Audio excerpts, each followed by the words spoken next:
Let's talk about Robinhood. Is Robinhood a still a Bitcoin play tied to that, or does it have some level of autonomy? And is Robinhood at generational buy levels currently? Great question. I'm still super bullish on Robinhood. To those of you in Stock Club who got it at the price that I call, great job. It's a lot of conversation on what is a Bitcoin proxy or not. Will it give you some exposure? Loosely, it's not the pure, like iBit is a better exposure play for a cheaper price. But I love Robinhood. I think it came to a price in which I really like. So that 77 area or $78 is a great buy-in area. Like most of the market, it's going through a little bit of tumultuous times right now, but give it 3 months and I think it would be a-okay. Like Troy said earlier, the story hasn't changed on Robinhood.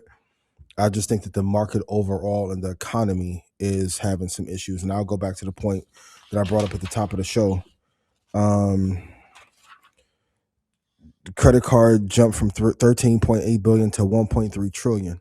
Like, I don't know if most people know, just because you're doing well in the market, it doesn't mean that a lot of companies or people are. So I think the overall pullback is reflective of the fear in the economy and leadership. But I definitely love Robinhood long term. It's probably the When only we, brokerage company I would want to invest in long term. I'm usually anti brokerage yeah, firms. I think when you invest, you got to look where the future's headed. And Mhm. if you speak to any young people, and even people who are beginning or learning how to invest, that's what they're using. Yep. I put it in my top picks of 2026. It hit some numbers here. Me too. Yep.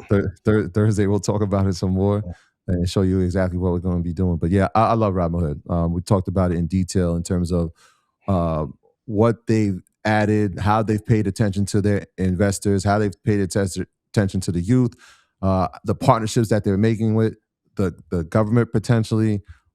They're Mhm. in a nice position. Yes, obviously Bitcoin plays a lot of it because people do trade cryptocurrency on that. Predictive markets are in there now. Options trading, right? Options. When we start to see an uptick here in the Nasdaq, or I mean, the Mhm. Dow's at 50,000.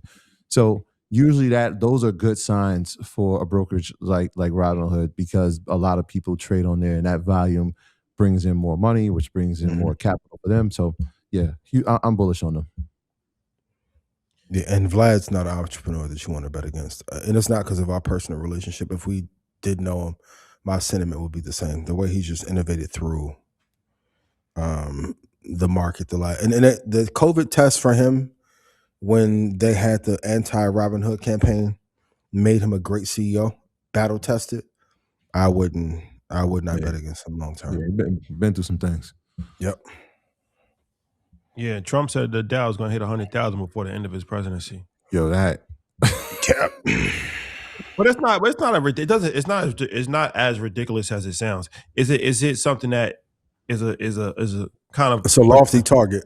it's a lofty target, yes, for sure. But it's not. It's not as crazy as it sounds. And you really think about it, 2 years ago, the Dow was at 38,000. Mhm. So 5 years ago, the Dow was at 31,000. So I mean, it would have to double in the next 3 years. Like it's a lofty. That's a good word that you use. It's a lofty target, but it's Yeah. not. It's not completely impossible. It's not like he. It's not. He didn't say something that was completely. Yeah, he didn't say 250. Yeah, No, exactly. yeah. What companies would he have to take out in order? Because that Oh when he man. said that was my, I don't, but he's going to have to take out. Well, not he, but he can make the call. There's some companies That should that go. would that Nike first on the chopping block, shot to Mark Barker and everyone there. Um, Travelers may have to go. Disney, your time has come. Kudos to the new CEO. I hope you're able to right the ship, but in order to get that kind of return, especially with the way the Dow is weighted, you're going to have some blockbuster years. And regardless of your political situation or what you believe in, the spending is getting so high, it's almost unfathomable to think that this is going to be sustainable and companies are going to be able to thrive under this environment for another 3 or 4 years. So, but Who has Disney to has to go? go. Nike has to go immediately. Immediately wrap it up. We couldn't have started with like maybe I don't know something else. Cisco. Like who? Cisco. Oh well, yeah. Sherman Williams. You got a relationship with Nike or something I don't know about? Shout out to Nike. It's me. It wasn't Troy Rashad. Appreciate it. Sherman Williams. Sherman Williams. What is the indicator that has on the economy? Home building? Like what? Home building. It definitely is reflective. And if you look, okay, it's on me, not Troy Rashad, not Ernie Leader. Just this is Ian Red Panda. Sherman Williams has outperformed Nike. Sherman Williams. Good paint. Yeah.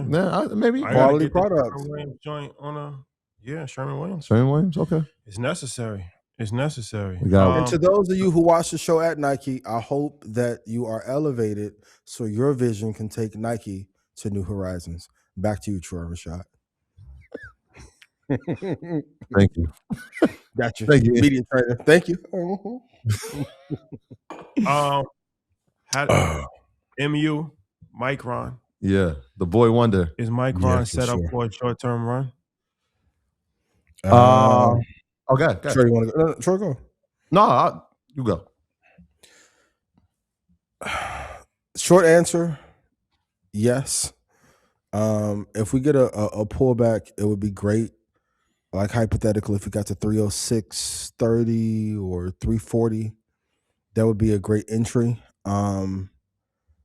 I think Micron is entering that space like AMD and NVIDIA, where any deep dip, you have to buy it. And if you are not looking to hold for long term, you're going to have deep regret in 2 or 3 years. So I know there's some conversations online on if it's going to tumble 40 or 50%. This is not one of those companies. This is not one of those companies. I would not, if you're on this train, NVIDIA, AMD, Micron, TSM, this is not the train to get off of at all. Yeah. This is the boy wonder right here. This is again, this is a Market Mondays. Oh, okay. This is a Market Mondays favorite. There goes Mike. Mike just does what Mike does. How you doing? Yeah, so this is a Market Mondays favorite. Talked about this when they were $83. Yeah, I'm with you. Short-term run for sure. I think what we have to watch coming up here is where that memory, high bandwidth memory, where will it live? There are some talk. Obviously, the stack is sold out up until 2027, but their hyperscaler partner was NVIDIA. The other hyperscaler partner is AMD, and so there's a stronghold there. There are some talks that Rubin might be GPU, the next GPU from NVIDIA, or the next iteration of GPUs from NVIDIA, might lead with SK Hynix inside of its GPU. So we'll see. But Micron, I think I told Shai this maybe at the top of the year. I'd say my end of the year price target for Micron was $350, and we've surpassed that. Yeah, it's already past it. Yep. The way I'm looking at it now, would I be surprised by end of year based on the demand and the continued demand? If it gets to 500, I would not be surprised. Yeah. I'm with Micron. I've been with Micron. If you've been with Micron, shout out to you. Put your percentage in the chat real quick. It's been a hell of a return. Shout out to everybody that had conviction and believed in the story. Now we're seeing the benefits of it in the entire memory story. So yeah, I'm with it. I'm staying here. And in the perfect world, I can hit 600. To be very honest, I'm glad you said that. I'm gonna send you something. I'm gonna send you something. I got a 602.28 end of year. I'm glad you said that. Yep. Clip it up, team. My team and interwebs. Clip.